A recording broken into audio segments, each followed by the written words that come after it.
Hey, what's up, everybody? The Wildcat Den, we are back. Got my buddy Zach here with us tonight in Wildcat. So, I know it's been a while, but we wanted to check in with you guys. I'll tell you just to hang with us. We've got some stuff in store. We've been working hard behind the scenes now.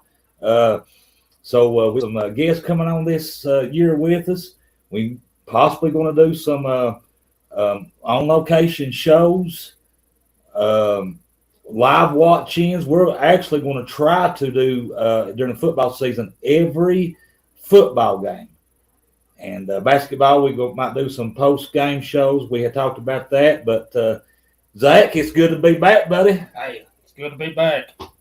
How you doing? I'm doing great. All ready right. for some football. Hey, I'm ready for football too, buddy. Hey, August the 1st today, man. August the 1st. And guys, it is right on us. We've got 5 weeks from UK football. 5 weeks. And so, Zach, I was mentioning the show there. You want to tell them a little bit what we got stored, maybe? Tell them just a little bit. Give too much away. We're going to start taking a step outside of UK athletics this year. We're going to start trying to cover more of our locals, Harlan County football, Harlan Independent football. Try to get some. We can just get everything lined up. This Thursday, we're going to have Coach Eric Perry and his son Jackson on with us for a special edition. We're going to go through the Harlan football schedule, see what their expectations for the year under a new coach is and everything, and go from there to see how it branches out for us. Right. So, and that's what we plan on doing. So we'll have Coach Perry and his son Jackson on Thursday with us. And like Zach said, we're going to try to start covering local sports. We're just working details out right now. That stuff, it does take time. Mm-hmm. And I'm really excited, man. I'm really excited. Football just coming back. Oh, yeah, 100%. We wait months upon months for this. And there ain't a better time of the year than opening weekend for college football. Yes. So, Zach, what do we want to talk about first tonight, buddy? Hey, whatever you got on the agenda, I'm fine with. Hey, it feels good to be back in the den and talk football. Right. Well, did you see SEC Media Days? Let's start with this. I did. And all that was good. I watched it too. I know me and you was texting back and forth and everything. I'm going to tell you, if you didn't watch the Media Days and you ain't excited about Kentucky football, something is bad wrong with you because of this man right here. And he laid the hammer down. He did. I like the confidence, man. I love the confidence. He's coming in full swinging, buddy. I mean, there's nothing that he's shirking about this. Because of me. That's why we're going to win at Kentucky. Because of me. Yeah. And what confidence do you have coming into the SEC? Just look at Will Stein, what he's doing. Yeah. He's brought us in some big-name recruits, had a great portal class. And he said he's here to win. And he don't want to win in year 2, 3, 4, and 5. He wants to win. He wants to win now. Year 1. Year 1. And I'm telling you, he's bringing the confidence, but I hope he's ready to put his helmet on. It's going to be brutal. Speaking of that, here's their schedule. Now, what realistically, we've got good players. You just now said it. Realistically, what do you? If we could just get us a 6 and go back to a bowl, start there, but now who knows? 7. I've told everybody what I've seen. I don't know. Yeah, what I've seen from this schedule. It's switching over to the 9-game conference slate. I have seen scenarios where we could get 8 wins. I've seen scenarios where we could get 3 wins and go winless in conference. But honestly, I think there's a real good possibility 6-6, 7-5. I agree. But there's still that scenario where we could possibly go 0-9 in conference. Because look, that's a tough schedule, and in a tough conference. And the thing that scares me the most is this: you're bringing in a rookie head coach, coaching in the Southeastern Conference. You switch to a 9-game slate, and you've got the likes of Alabama, A&M, South Carolina, LSU, Oklahoma, Vandy, Tennessee, Florida, and Missouri. Right. And I'm telling you, that right there is just it's a gauntlet. Yeah. I mean, speaking of the schedule, I mean,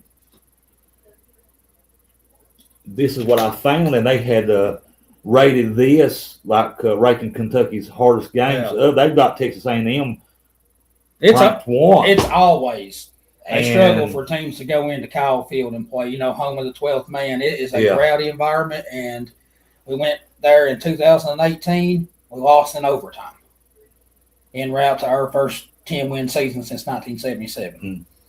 But you know, we was one bad play away from winning that one. And this right here is courtesy of SEC Kentucky, and this is, I guess, would be their how they ranked it, I guess, or just they got Tennessee 2, LSU 3, Alabama 4.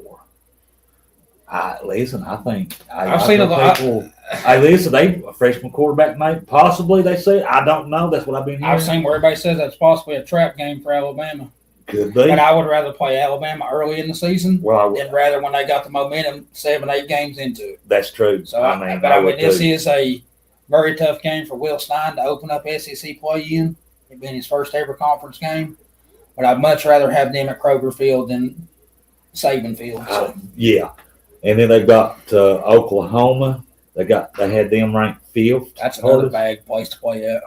Yeah, that's out there. And I hate going to South Carolina because I hate hearing that chicken. Oh, that yeah, chicken. Constantly. Kind of like Rocky Top. They play it every first down, a fumble, somebody drops a Coke on the sidelines, they're playing Rocky Top. And if it ain't there, South Carolina's doing a chicken. And I'd rather hear the chicken than Rocky Top. I mean, you know. Then you got that game at Missouri, and I tell you, Missouri's still a rough place to play at. And then you got right down the road from Kroger. No, wait, they're coming to us. They're coming to us. And I'm telling you, I'll just go ahead and do it now. Hell's down. Do it now. That's probably one of the most fan bases I can't stand in America. Number 9, they got Florida, which now listen, I'm going to give you guys. Now Florida is on the schedule. That game's it's down the line. I know we have advertised it, but Zach and his wife's got a bet on that one. Stay tuned this fall for that. That should be a good one. One of them is getting pied in the face. Live. Is that right? Live on the Wildcat Den. Live on the Wildcat Den. We was going to do a bucket of water, but the game is like the second week of November, and I'd just rather take a pie if Kentucky loses. So one of them's getting a pie in the face, guys, live on the Wildcat Den after that game. So they had them ranked, what was it, a 9 hardest, and then 10 Vanderbilt. I truly believe that's accurate because I don't think Vandy is going to be Vandy of the repeat of last year because Paulby is gone. I don't think so, maybe. But, you know, who's to know? Early in the season, I just don't have no confidence in Vandy making 2 straight runs like they did. And then they had 11 and 12. 11 hardest on their schedule was South Alabama, they thought, and 12 is Youngstown State, and that's who we open up with. Fire Mark Stoops and plays hometown. You Fire Stoops, and but that's what they had on the hardest games. And this week we lost our GM, and but we got Pete Nocta will be your interim general manager for Kentucky football following the news of Pat stepping down from his role. That was kind of shocking. Yeah, it was. It just came right out of the blue. It caught everybody by surprise. Yeah. So, you know, I don't see him hiring a GM until after football is over in the basketball season, but, you know, this might be good for us. I don't really know much about him. But they was quick to name him interim, that's for sure. Well, I know he was at if anybody knows out there, I think I heard he was from Louisville too. Nice. getting all the Cardinals, buddy, on the plus side. That's. I think he was there too.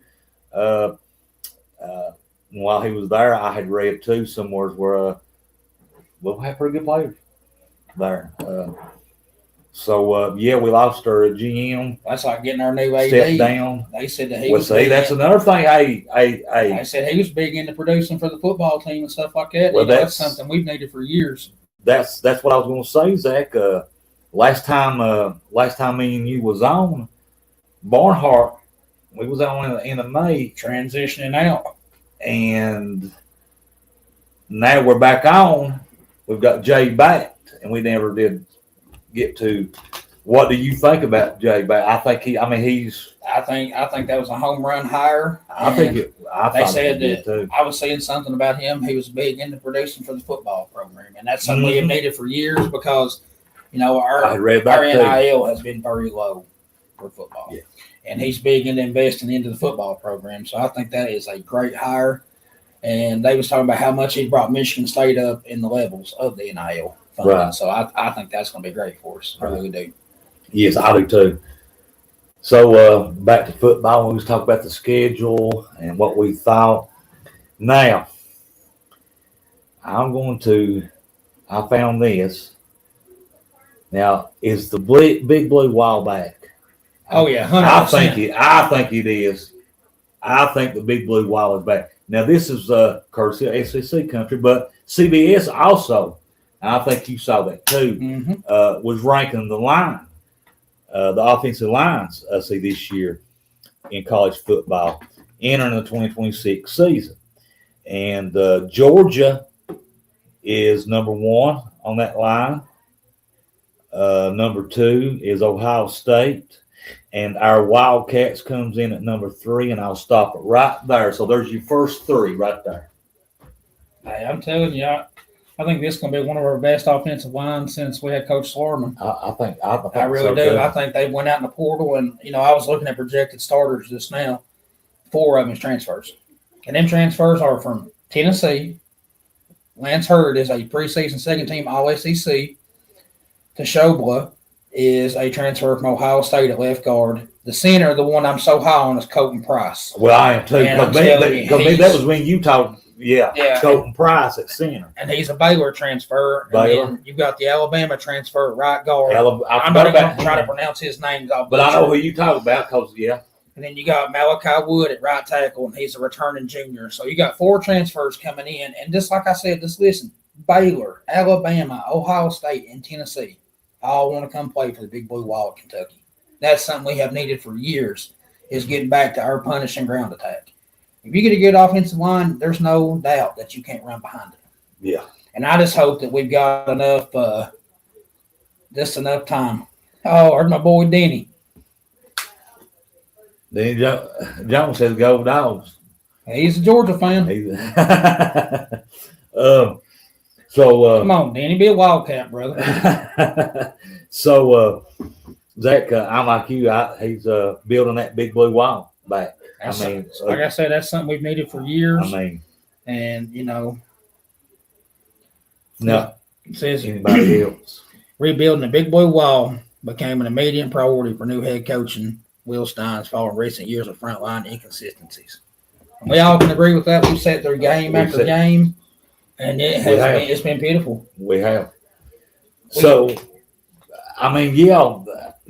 line's just not been the same. No, and any quarterback we've had over the last 3 or 4 years has absolutely had to run for their life back there. Multiple sacks a game, and just they're pressured nonstop. And I think this is something that, like it said right there, we prioritized the offensive line, rebuilding it. So I think that right there was Coach Stein's first major recruiting win, was going out and getting them guys right there. And he did just with the players that you just now mentioned. My goodness. So 4, 5, and 6 would be, they've got them ranked Texas, Oklahoma, and Notre Dame. I guess you still got to put we'll get into that. Then they've got 7, 8, and 9, and 10. They've got Tennessee at 7, Indiana, defending national champions, offensive line at number 8, Iowa, offensive line at 9, and the Michigan Wolverines offensive line at number 10. You notice something about that? Every team on there is from the SEC and the Big Ten minus Notre Dame. You know what, Zach? I did not notice that until you just now said that. 9 teams is from the SEC or the Big Ten. SEC And then you got Notre Dame, who and Notre technically is independent but plays the ACC schedule. The softest schedule in college football. Yeah. And but guys, that's how they got those ranked, and that was on CBS Sports too. But this graphic here is courtesy of SEC Country. Buddy, I'm telling you, what do you think about the SEC this year? I think this is going to be the year that the SEC gets back on top and dethrones the Big Ten. I'm telling you, there's just so much talent around the board from every team. I think this is really going to be the make or break year for the SEC. With the recruiting classes everybody's bringing in, the transfer portal classes they're bringing, I just think this is going to be the year the SEC gets back on top. And it could be anybody. I mean, it could be the likes of Georgia, Alabama, something like that right there. But I'd love to see Kentucky up there. Oh, well, yeah. I mean, you know what? And we all would. Mm-hmm. I mean, we all would. And the thing me and you was talking about the other day, they're still in talks about bumping up this college football playoff from 12 teams to 24, 16, 24. 24. You look at it, since 2018, we would have made 2 college football playoffs. The 18 year? Yeah, if they would have went to 16, 24 teams, we would have made 2 playoff appearances since 2018. Yeah, that's because we went to the 6th. Right. We finished that one year we beat Penn State. In 2018, we finished 13th. The year we beat Iowa, we finished 15th. Yeah, so we would have had 2 playoff appearances if they would have upgraded. Yeah, and the 18 season we was 10-2. Beat Penn State. Yep. Won the Citrus Bowl. And then we come back and beat Iowa 3 years later. Come back and 3 years. Yeah. Sure so that would have been 2 playoff appearances right there. SEC. Just your opinion. Just looking at who would be the top 2 teams. Top 2 to 3. Yeah, you can't not put Georgia there. That's what getting ready to say myself. I was going to say you can't not put. What about Texas? If I had to go through it, somewhere's up there? I would go Georgia at 1, and then you got either Texas or Alabama 2 and 3, and it could go vice versa. And there's an argument that you could put maybe Texas at 1 and Georgia at 2 and Bama at 3. But I'm just my personal opinion. Kirby Smart is probably one of the best football coaches in America, and I think you have to put him up there at 1, and then you've got to. Well, hurt. Then I was going to touch on that. I mean, as far as I think we have a good backfield. I mean, I do. C.J. Baxter, the transfer from Texas, I would say is your number 1 back. And the transfer from Oklahoma is probably Barnes. your 2. Barnes. You got Barnes and you got Baxter. And then you've got at 3 you got to have Patterson. Patterson's still there. You got to have Patterson up there too. And when was I don't think it was it. I can't remember when we got a junior college. Jordan Colbert. Yeah, I mean, he's a late addition to the team. I mean, I think our backfield's going to be all right, really. I think we got one of the strongest receiving corps in the SEC. And the receiving corps, yeah. I mean, I'm just the only thing that I worry about right now, and I think that Minchie's already won the starting job, but I'm real weary on our quarterback because, for one, the backups we got, one came from Marshall and another one just signed from a junior college, and I think the experience is going to hurt us at quarterback because, Minchie didn't get to play much. He backed up C.J. Carr. And, that right there, he's not got a lot of playing experience against Power 4 teams or even a group of 5 teams. He ain't got much playing experience. So I think that's the only spot that really has my concern right now. I think our line's in good shape. Our backs are in good shape. and our receiving core is in good shape. That's the only thing I'm worried about right now is our quarterback play. And I'm not saying it's a big issue. Right. I'm saying I understand what you're saying. I mean, yeah. Now, if we was coming out and opening up against somebody like Southern California or somebody like it right there, I'd say we're in bad shape, but we're not. We opened up against Youngstown State, and I think that's going to be a learning point for Minchie to see what he's made of. So I think that's the only position I'm real weary about right now. Because the week after Youngstown State, it's buckle up. You got Alabama. I mean, if you look at that schedule, and it's downhill from there. There's no, either climb up or. If you look at the schedule, like you said, Youngstown State, Alabama, Texas A&M. I mean, it just keeps going. I mean, it don't get no easier. It don't get no easier. They said we had the fourth toughest schedule in America. Yeah.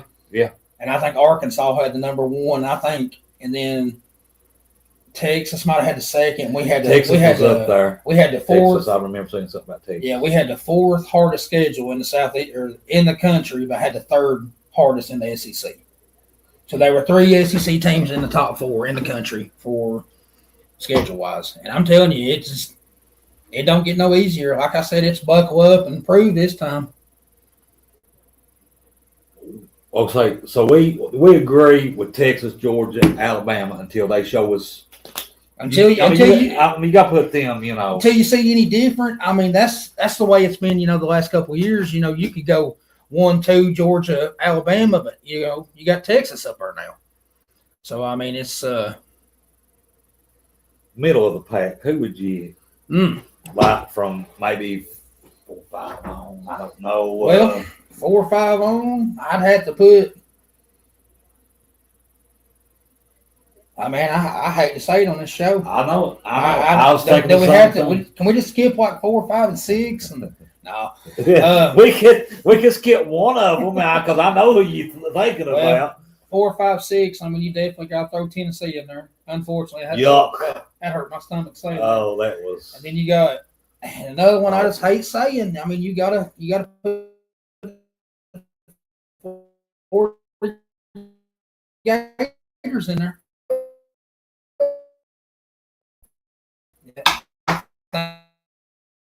I think they're 5 somewhere through that category, but I don't think we're over 7.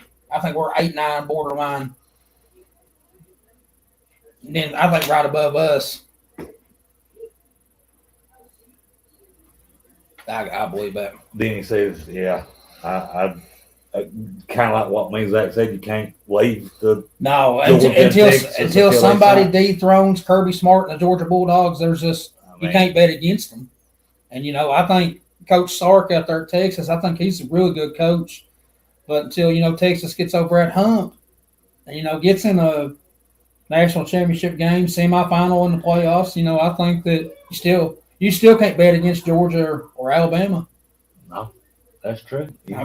And bad as I cannot stand Alabama's coach at Kalen DeBoer. Cannot stand him. He's the cockiest coach in America. And I'm telling you, I hate to even say that you can't. There's nothing I like about him. I didn't like him at Washington. I don't like him at Alabama. So, got Florida. That was the last one. You said Florida and that other time. Now, Florida comes back to us again this year, back-to-back years. And, that's going to – the reason I think we got a big edge on them this year is because it's going to be a homecoming for Summerall. He used to play at Kentucky. Played linebacker at Kentucky. Coached our inside linebackers. Coached our inside linebackers. And I'm going to tell you something. I'll say this just like I said it a few months back. If they hadn't fired Mark Stoops on that Monday, John Summerall would have been your head coach that Saturday. Because I'm telling you, you said it from day one. That Saturday, Florida hired him. That Monday, guess what? We have a head coaching job opening up at the University of Kentucky. And I think I sent you. You've been saying that. I'm telling you, and I would have been happy to have Summerall, but I'm happy to have Will Stein. I'm happy to have Will Stein. I agree. I'm happy. Speaking of that, okay, on the SEC media days, you know what Summerall said? I would never been here without the University of Kentucky. Now I missed that. I missed his. He gave us a praise. He said, "I wouldn't have been here if it hadn't been for the University of Kentucky taking a chance on me." We'll see. And I say that's one thing I like about Summerall. But I'm telling you, when it comes November, he's an enemy. Yeah, I mean, I listen. I agree. 110%. Oh, Danny, if you're still on here, Kentucky and Georgia do not play this year. First time in I don't know how long too. It's got to be a long, long time. I just wonder. That's something for next show to try to look up to see when was the last time Kentucky and Georgia didn't play each other this year. But like you said, though, Zach, on the show before, it's where they went to that 9-game. Yeah, they got that conference. That's why Florida's coming back again to Lexington. So okay, the last.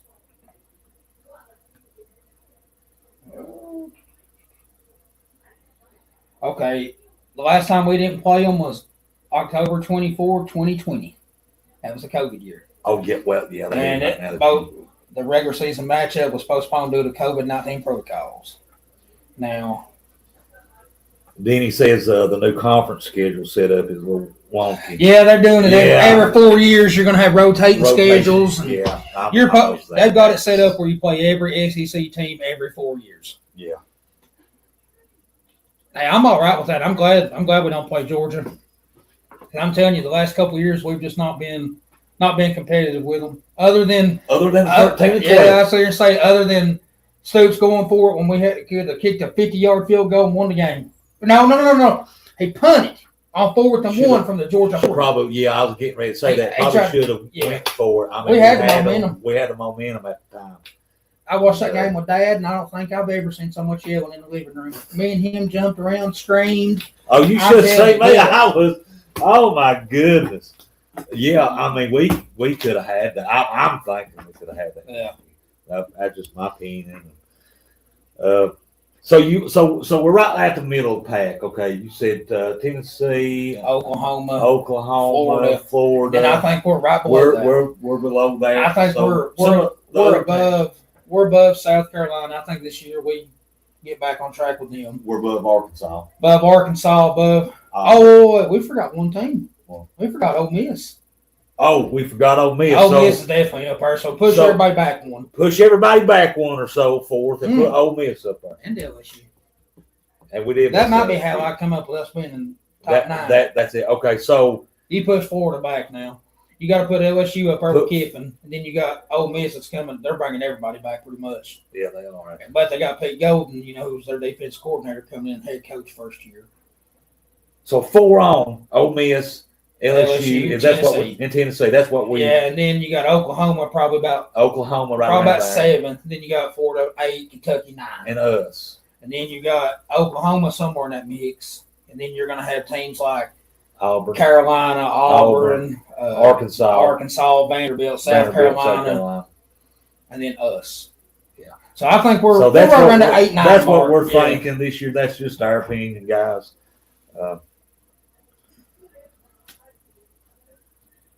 Yeah, he's right. Then he said you all are doing a lot of things right. Building up the O-line, just need to get some. Yeah, I agree. Now our receiving core, we went out and we got one of the best Division II wide receivers from somewhere in Southern Utah. I think it was Shane Carr. And he pretty much led the Division II in receiving yards and touchdowns. So, like I said, playing FCS, transition to FBS, especially in the SEC, that's a big jump. So, I mean, it's not. Then we brought back DJ Miller. He had his breakout game against Tennessee, had 180 yards receiving, 2 touchdowns. Bringing him back, and that's one guy Will Stein said he is absolutely so high on is his development in camp up until this point. So, I mean, we've got a lot of X and O guys. Now, if they come out and they can contribute, I feel we're in a lot better shape right now to start this year than we was last year. I think so too. But, and that's what I've always thought going into this year that we're in better shape. Well, yeah.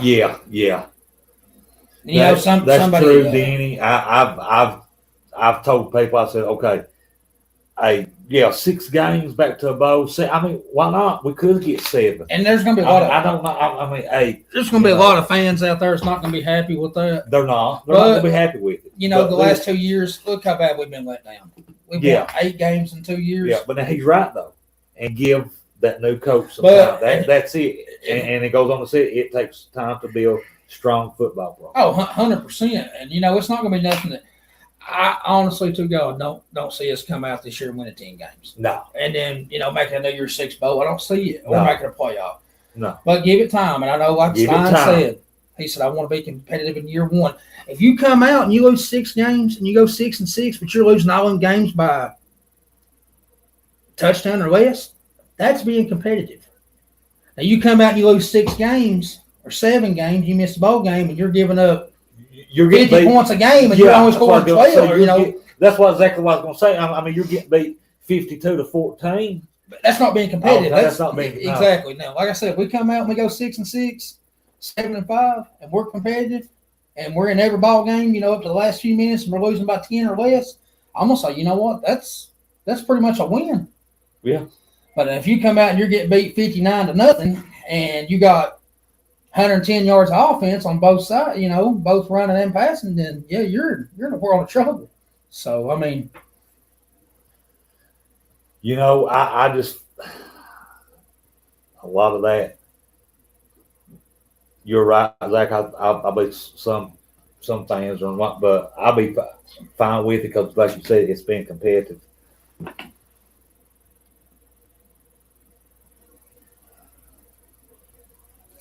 I mean, we're not. It's about middle ways, and that's what we was talking about with the AD coming in from Michigan State. He's so much invested into the football program. I think, you know, it's going to produce over time. But right now, you know, we're still. I think it'll get better. Yeah, we're still below. We're still sinking so much money into basketball, and so and you know, we are a basketball school, and that's the thing. You know, we've never really been known for football. But I think, you know, we're in a new era of college. I think we're in a new era. That's exactly. Speaking of new era of college, I'm going to tell y'all something, and, you know, this might go over with you all. It might make some of you mad. This stupid 5-for-5 rule in college basketball, college football, is absolutely garbage. I've been against this since day one of hearing it. I don't think, you know, if I go undrafted in the NBA draft, I don't think I should be able to come back and play another year. I really don't. I just don't. I just think it's one of the craziest rules of college sports this year. And y'all might agree with me. You might not agree with me. But what's your opinion on it? My opinion is I can't really say because I don't know what they're going to do. They changed so much. They come up with so much stuff. I don't know how to. The state of college sports is so much different year to year. And I mean, and they've come out with this, you know, that judge in Colorado approved it 5-for-5. And they're going to start granting eligibility to players, you know, that went undrafted. As long as you're in the 2022 class, you can come back and play another year of college sports. And, you know, that automatically right there, I'll talk about one of them. Denzel Aberdeen plays 4 years at Florida, transfers to Kentucky, plays 1 year, and then guess what? He's back at Florida. And he said that.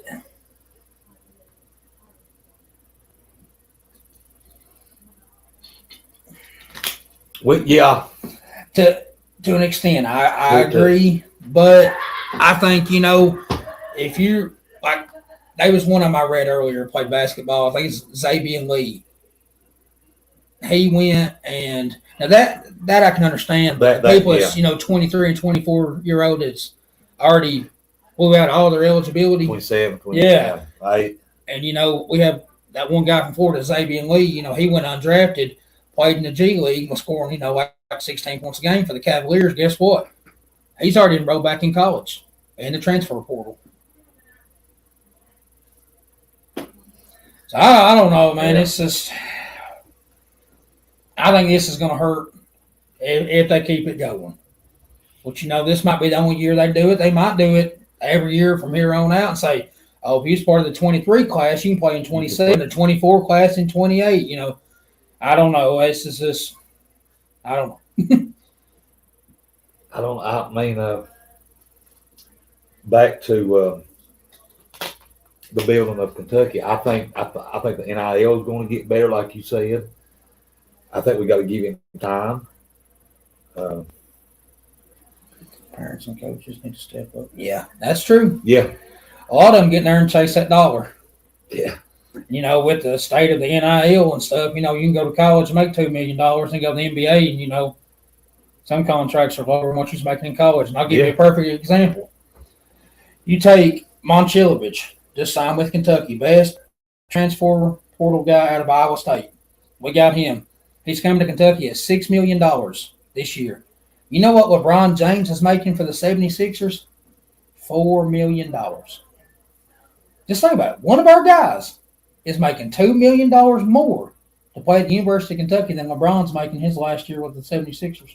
$4 million deal. That's just hard to. Well, it's like you said, with all this, college sports has changed from year in, year out, every year. Just like we said earlier tonight, there are talks of 24 teams in the playoffs. And I don't know. You know what? What'd be bad about that? That 25th team ranked is going to be very angry. yeah, very angry. Well, hey, let's just go 25. Hey. Let's add one more. Why not add one more? I'm telling you don't be at 25th team on the outside looking in. Oh, but I don't know. I'm really excited about this year. To see. I'm telling you, if you ain't got about Kentucky football, you didn't live through the Mark Stoops days. Didn't live through. No, you didn't. And fans, we've all sit around and said, you know what, this could be the year we get 8 wins. This could be the year we get 10 wins. Then we're stuck at home in December. Everybody else is playing football, and we're getting ready for basketball. If anybody never lived as a Kentucky fan and went through that heartbreak, or winning that 5th game, then losing to Louisville and staying at home. I remember that year. It just happened to us in November. Me and you sat here and watched it. Yeah, we did back. Yeah. Or if you I'm a little bit older. I remember the Bill Curry days. I remember one of the first games I ever watched, and I fully remember watching it, was the Bluegrass Miracle back in 2003. I remember watching. I was standing in my living room watching that. They doused Guy Morris with a big cold Gatorade bath. He was shaking on the sideline right there, and what's LSU do? Drop back and throws a Hail Mary and wins at the buzzer. Yeah. So, I mean, we've seen heartbreak.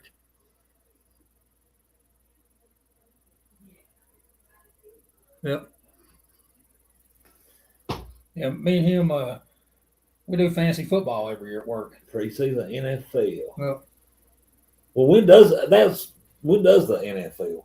Starts a week after college. Are they in camp right now? Or so the NFL, and I hope go Vikings too. By the way, how's your Titans going look this year? Tighten up, baby. That's all I can say. We got Cam Moore coming back healthy. Hey, speaking of my Titans, we got a Kentucky wide receiver. We got a Wandale Robinson. Wandale, he did. Yeah, that is right now that you missed that. Now, see, I got another reason to look forward to Sundays now. I think I had texted you that months ago when the Minnesota Titans playing this year. Let's see. Check it out there, Zach. Might have to watch the NFL game. Then he said Vikings defense is tough. I've read a little bit on them, not much on them. Then I've always been. I go back to when I was in junior high, grade school. I've always liked the Vikings. I told Zach. Zach asked me one time on the show. Zach said, "Well, Brent, how did you become?" I said, "I just like that division too, of Green Bay, Chicago, Detroit, Minnesota. I just started liking Minnesota. They do not play. They don't play. They do not play. Nope. Today, they're not playing in 2026.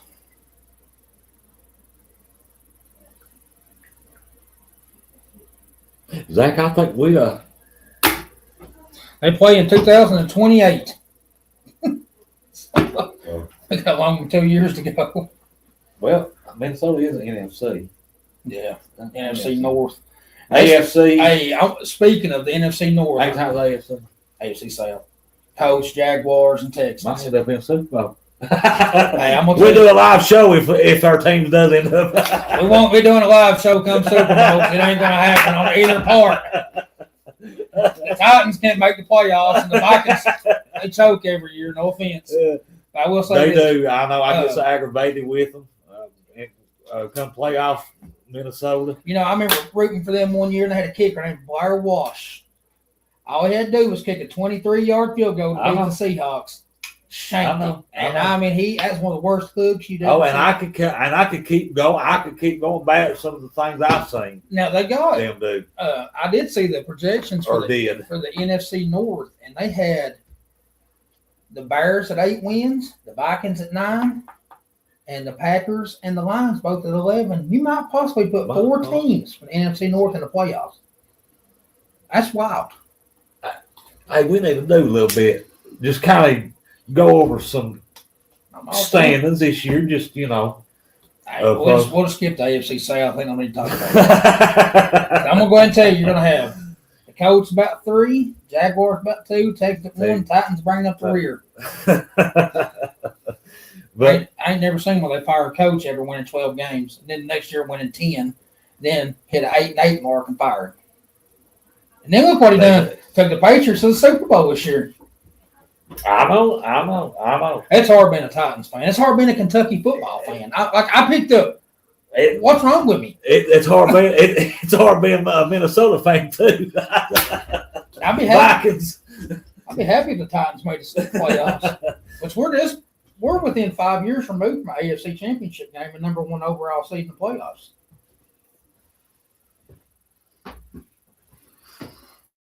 Oh, then he says they can.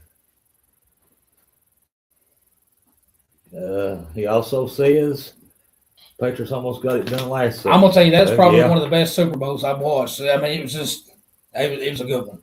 Yeah. I can't stand the Seahawks, but it was a good playoff run for both teams, really. Zach, did you watch any of the TBT? I know you did. Oh yeah. Hey, I watched a little bit. So speaking of the TBT, anybody's been keeping up with that? La Familia, which is Kentucky alumni, which has Willie Cauley-Stein, one of the Harrison twins, Archie Goodwin. Khalil Whitney. I know y'all don't remember him much. He didn't play but a couple of games before stepping out and leaving. Yeah. But you've got them 4. Then you've got one from West Virginia, one from Georgetown. And, you know, it's a good group of guys. Right. And they are playing for the $2 million TBT championship tomorrow against Davis Steel. And it will be, I'm pretty sure it's going to be inside Memorial Coliseum. And, you know, the winning school gets $2 million alumni funds. And it'll also be the final game for Willie Cauley-Stein, who's finishing his basketball. He's retired. He's retired. Hey, what's up, Caleb? There's one of our guys that comes on with us every time we turn it on. Every time, buddy. We ain't seen you. Hey, what's up, Caleb? I know we ain't been on in a while. We're fixing to be on every week. We'll be live every Saturday from the Wildcat Den. Yeah, we're going to try to do some live watch-ins.